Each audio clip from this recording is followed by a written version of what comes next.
विधानसभा निवडणुकीच्या निकालानंतर आणि अनेक राजकीय घडामोडीनंतर अखेर महायुतीच्या शपथविधी कार्यक्रमाला मुहूर्त सापडला आहे. 2 डिसेंबरला शपथविधी होणार असून गृह मंत्रालय देवेंद्र फडणवीस यांच्याकडेच राहणार असल्याची सूत्रांची माहिती आहे. मुख्यमंत्रीपदाबाबत मात्र अद्याप सस्पेन्स कायम आहे. वृत्त सविस्तर जाणून घेण्याकरता चॅनलला सबस्क्राईब जरूर करा. एकनाथ शिंदे यांनी काल ठाण्यातील निवासस्थानी पत्रकार परिषद घेऊन सरकार स्थापन करण्यात आपला कोणताही अडसर नाही, पंतप्रधान नरेंद्र मोदी आणि गृहमंत्री अमित शाह जो निर्णय घेतील तो आपल्याला मान्य आहे, उपमुख्यमंत्री पदाबाबतही जो निर्णय घेतील तो आपल्यालाही मान्य असल्याचं म्हटलं होतं. त्यामुळे मुख्यमंत्रीपद आणि सरकार स्थापनेचा मार्ग मोकळा झाला होता. दरम्यान एकनाथ शिंदे यांच्या शिवसेनेला आणि राष्ट्रवादी काँग्रेस अजित पवार गटाला केंद्रातही ऑफर असल्याची माहिती आहे. केंद्रात प्रत्येकी 1 मंत्रिपद मिळण्याची शक्यता आहे. दरम्यान अजित पवार यांच्या राष्ट्रवादी काँग्रेसने महायुतीच्या नव्या सरकारमध्ये 9 कॅबिनेट आणि 3 राज्यमंत्रीपदाची मागणी केली आहे. त्यामुळे राष्ट्रवादीच्या विद्यमान मंत्र्यांपैकी 7 जणांना पुन्हा संधी मिळण्याची शक्यता व्यक्त केली जात आहे.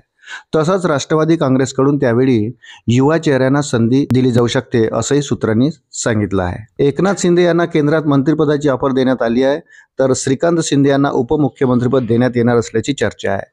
दरम्यान कोणत्या पक्षाला कोणती खाती आणि कोणत्या नेत्याला महत्त्वाचं मंत्रिपद देण्यात येणार याचा चेहरा ठरला तर पुढची रणनीती ठरवताना महायुतीला सोपं जाणार आहे. शिवाय येत्या काळात महाराष्ट्रात महानगरपालिका आणि नगरपालिकांच्या निवडणुका आहेत. त्यामुळे या निवडणुकांमध्ये युती राखण्यासाठीही मंत्रिपदाचं महायुतीत योग्य वाटप महत्त्वाचं असणार आहे. महाराष्ट्राच्या मुख्यमंत्रीपदाचा शपथविधी सोहळा 2 डिसेंबर रोजी होण्याची शक्यता वर्तवली जाते. शपथविधी सोहळ्यात काही मान्यवर आणि धार्मिक संतांचाही समावेश असणार आहे अशी चर्चा आहे. दरम्यान मुख्यमंत्रीपदाचे दावेदार मानले जाणारे एकनाथ शिंदे यांनी शर्यतीतून बाहेर पडल्याचं जाहीर केलं आहे.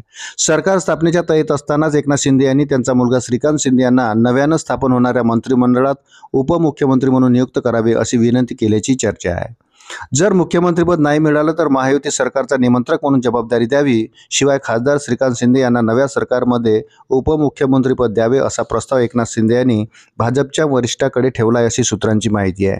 त्यामुळे 2 डिसेंबरपर्यंत आणखी राज्यात कोणत्या राजकीय घडामोडी घडतात, कोणाच्या गळ्यात मुख्यमंत्रीपदाची माळ पडते, कोणाला महत्त्वाची खाती मिळतात हे पाहणं आता महत्त्वाचं ठरणार आहे.